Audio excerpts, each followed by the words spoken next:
Welcome guys, welcome to Edu Home once again.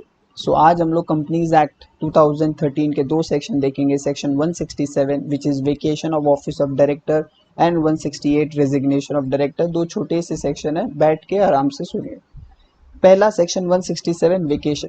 Vacation का मतलब होता है ऑफिस खाली करना। जैसे आप जॉब में अगर हो और अगर आपको ऑफिस से निकाल दिया जाए, ठीक है, आप पे कोई डिस्क्वालिफिकेशन लगा दिया जाए तो आपको ऑफिस तो खाली करनी पड़ेगी। वैसे ही कंपनीज एक्ट में भी वेकेशन के प्रोविजंस है। आराम से सुनिए, 6-7 प्रोविजन है। पहला क्या होगा, अगर आपने सेक्शन 164 पढ़ा है which is disqualification of director, जिसमें लिखा है कि कब आप डायरेक्टर नहीं बन सकते और अगर है तो कब आपको डायरेक्टर से डिस्क्वालीफाई कर दिया जाएगा। सो 164 में अगर आप से फॉल कर जाते हो, 164 में अगर आप फॉल कर जाते हो, आप डिस्क्वालीफाई हो जाते हो सेक्शन 164 में, तो आपको अपनी ऑफिस खाली करनी पड़ेगी। पहला पॉइंट क्लियर है। दूसरा पॉइंट, आप पिछले 12 महीने से लगातार कंपनी की बोर्ड मीटिंग को अटेंड नहीं कर रहे हो। सर पिछले 12 कैलेंडर मंथ से आप लगातार सारी बोर्ड मीटिंग में प्रेजेंट नहीं थे, एब्सेंट थे। सर अगर मैं परमिशन लेके एब्सेंट था, आप परमिशन लेके गए हो या लेके नहीं गए उससे मतलब नहीं है। 12 महीना में जितनी भी मीटिंग है उसमें सब में आप एब्सेंट थे, विथ और विदाउट लीव ऑफ एब्सेंस। आप वेकेशन, आपको डायरेक्टर की ऑफिस खाली करनी पड़ेगी, आपको वेकेट करनी पड़ेगी। दो पॉइंट। तीसरा कम तीसरा पॉइंट ये है कि कोर्ट ने आपको डिस्क्वालीफाई कर दिया। अगर कोर्ट ने आपको डिस्क्वालीफाई कर दिया है तो आपको ऑफिस खाली करनी पड़ेगी। सर 3 पॉइंट हो गए। चौथा पॉइंट सुनिए। चौथा पॉइंट ये है कि अगर आप पे कोई अपराध किया है, कोई ऑफेंस किया है, मॉरल टर्पिट्यूड, मोरालिटी रिलेटेड, या फिर कोई और आपने ऑफेंस किया है और कोर्ट ने आपको कन्विक्ट कर दिया और मिनिमम 6 महीना या उससे ज़्यादा की सज़ा दे दी।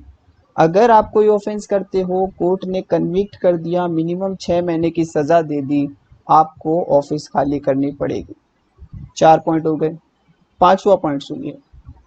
आपने सेक्शन 184 का नॉन कंप्लायंस किया। सर 184 क्या है, उसका भी वीडियो सेपरेट बना हुआ है, आप देख सकते हैं।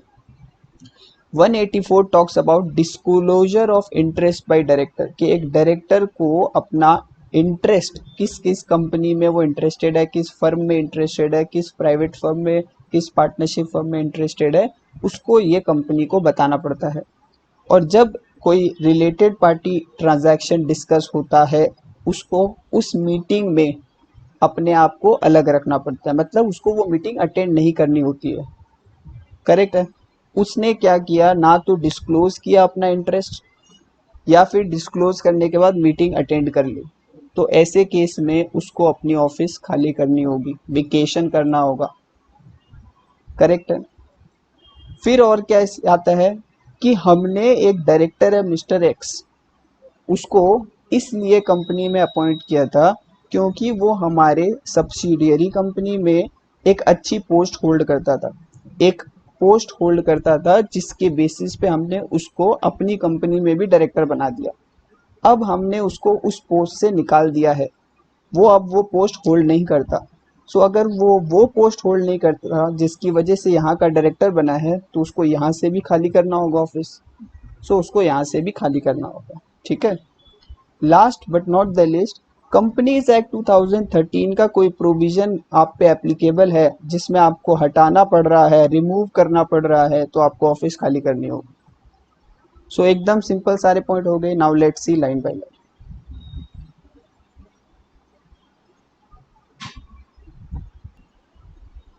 The office of director shall become vacate. क्या क्या केसेस है जब उसको ऑफिस खाली करना होगा। Number 1, having been appointed a director by virtue of holding any office or employment in HSA। HSA का मतलब होता है holding subsidiary associate.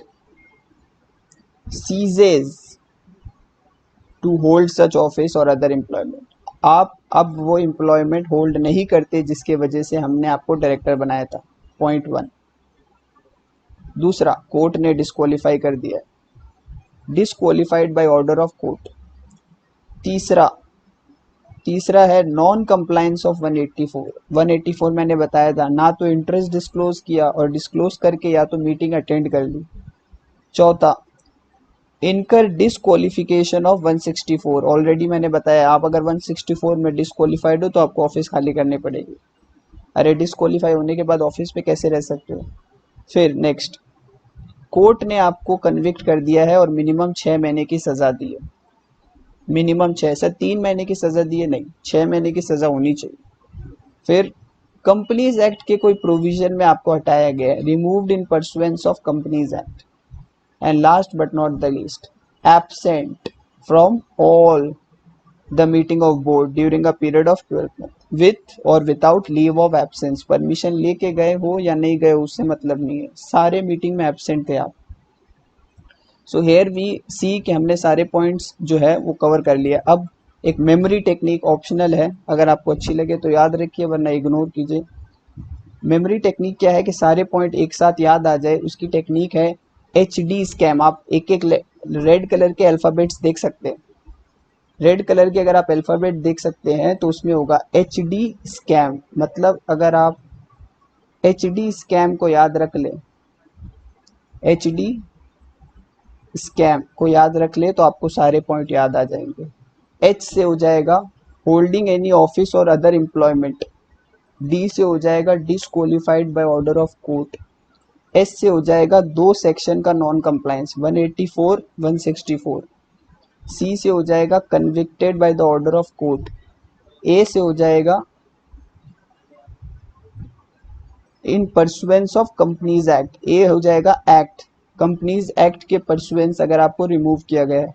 And M से हो जाएगा मीटिंग्स, आप सारी बोर्ड मीटिंग से एब्सेंट। सो ये ऑप्शनल है, इससे क्या होता है सारे पॉइंट्स याद आ जाते हैं एग्जाम में।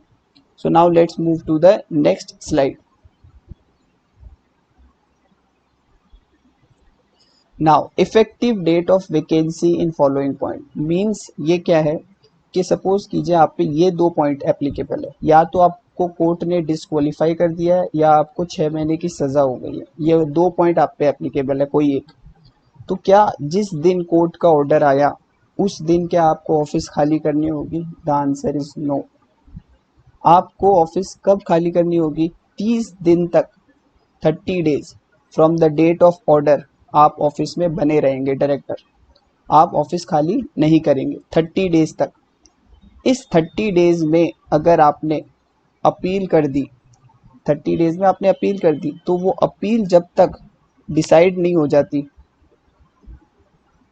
तब तक आप रहेंगे। मतलब ये अपील सपोज कीजिए डिसाइड हो गई तो उसके 7 दिन तक आप ऑफिस में बने रहेंगे। सो अपील डिसाइड होने के 7 दिन तक ऑफिस में आप बने रहेंगे। फिर अगर इस 7 दिन के अंदर आपने फिर से अपील कर दी तो जब तक वो फर्दर अपील डिसाइड नहीं हो जाती तब तक आप ऑफिस में रहेंगे। करेक्ट, एक बार फ्लो देखिए। सो अगर आप डिसक्वालीफाइड हो जाते हैं ये 2 में, disqualified by order of court और you are convicted of imprisonment of not less than 6 month, ये 2 केसेस में ऑफिस कब खाली करना होगा? 30 दिन तक नहीं करना। ये देखिए 30 days from the date of conviction of order, order जब आया उसके 30 दिन तक आप रहेंगे। अगर, अब सेकेंड पॉइंट देखिए ये वाला, इफ अपील और पिटीशन फाइल, अगर आपने अपील या पिटीशन फाइल कर दी इस 30 दिन के अंदर, ठीक है, तो 7 दिन तक आपको ऑफिस में रहना है। After expiry of, until expiry of 7 days from date of appeal और petition disposed of।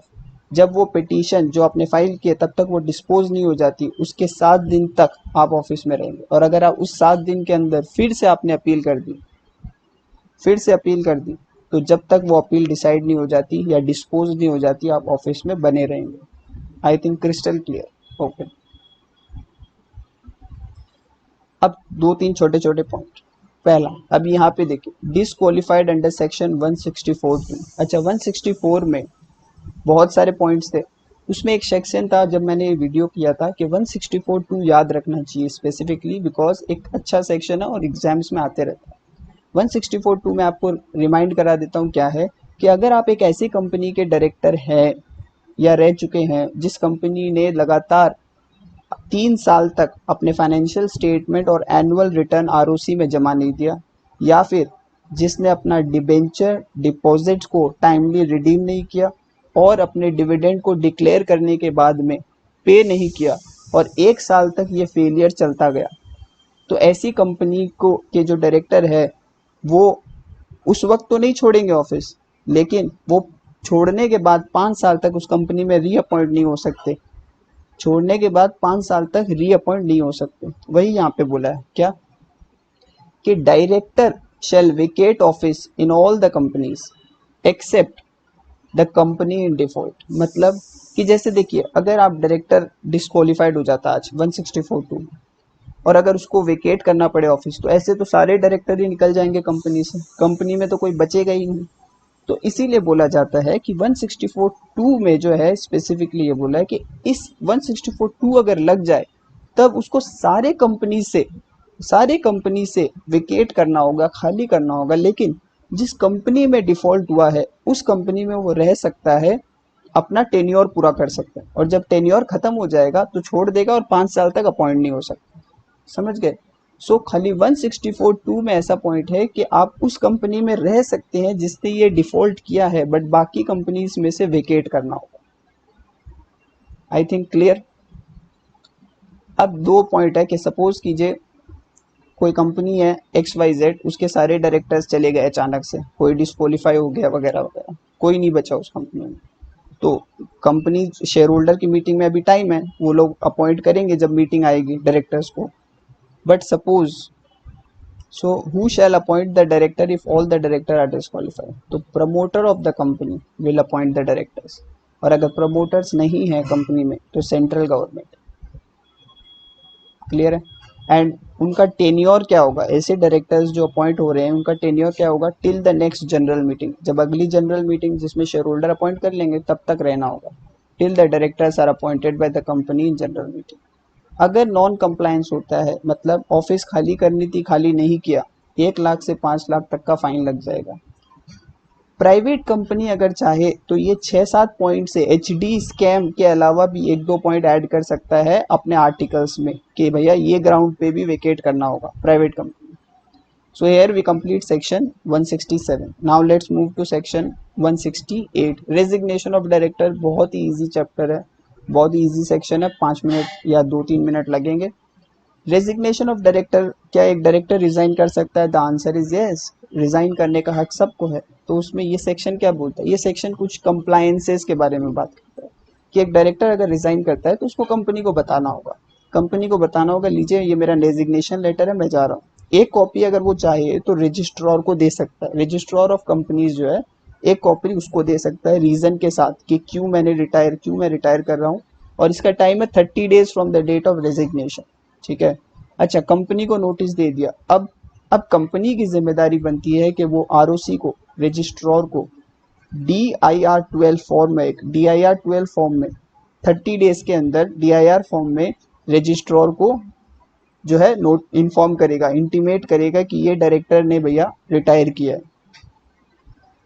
फिर कंपनी को और क्या करना है? फिर कुछ नहीं करना है। कंपनी का जो बोर्ड रिपोर्ट होता है ना, बोर्ड ऑफ डायरेक्टर का रिपोर्ट, उसमें ये लिखना होगा कि मिस्टर XYZ जो भी है वो डायरेक्टर जो है रिटायर कर गया कंपनी से, और जो वेबसाइट पे उसको नोटिस चिपकाना होगा। Simple, let's see. So you can see notice of resignation. तो एक रेजिग्नेशन का नोटिस देना होगा, कंपनी को देना होगा। ठीक है? एक कॉपी चाहे ऑप्शनल है, चाहे तो रजिस्ट्रार को दे सकता है 30 डेज के अंदर। फॉर्म का नाम है DIR 11। अब कंपनी का जिम्मेदारी है पहला क्या, इंटीमेट द रजिस्ट्रार, ROC को इन्फॉर्म करो 30 दिन के अंदर। अब ये करेगा DIR 12 में, यहाँ 11 है या 12। ठीक है? Board will take note of the same.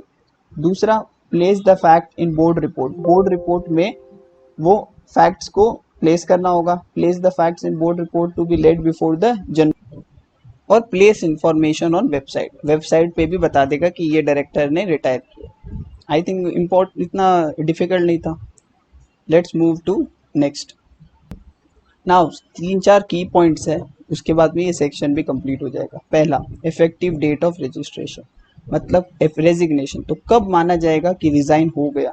तो 2 पॉइंट है इसमें कि जैसे नोटिस जो है उसमें लिख के देगा कि इस डेट को मैं रिजाइन कर रहा हूँ, और कंपनी को किसी डेट पे मिलेगा, तो इसमें से जो लेटर ऑफ द फॉलोइंग है, मतलब अगर 15 तारीख नोटिस के अंदर लिखा है और कंपनी को 16 तारीख को मिला तो 16 को रिजाइन होगा, और अगर लेटर में लिखा है 17 तारीख, कंपनी को 12 तारीख को ही मिल गया था तो 17 तारीख को रिजाइन होगा। So whichever is later के केस में, ठीक है, लेटर मतलब बाद में। So date on which the notice is received by the company और date specified in the notice, whichever is later. अब क्या डायरेक्टर रिजाइन करने के बाद सभी केसेस से बरी हो जाएगा, उस पर कोई फॉल्ट नहीं होगा? ऑब्वियसली नहीं। उसके टेन्योर के अंदर जो जो ऑफेंस हुआ है उसके लिए उसकी जिम्मेदारी बनी रहेगी, liable even after resignation for the offence which occur during his tenure. अब सेम वही क्वेश्चन जो वैकेंसी में आया था कि अगर सारे डायरेक्टर चले गए कंपनी के तो कंपनी का डायरेक्टर कहाँ से आएगा? शेयर होल्डर तो मीटिंग में ही अपॉइंट करेंगे, उसमें टाइम लगेगा, तो प्रमोटर अपॉइंट कर देंगे। प्रमोटर नहीं है तो सेंट्रल गवर्नमेंट अपॉइंट कर देंगे। और ये लोग कब तक रहेंगे ऑफिस में? अगले जनरल मीटिंग तक। अपॉइंटमेंट का टेन्योर क्या होगा? Hold office till the directors are appointed by the company in general meeting. So I hope, अच्छा इस ये दो सेक्शन 167 168 कंप्लीट हो गया है।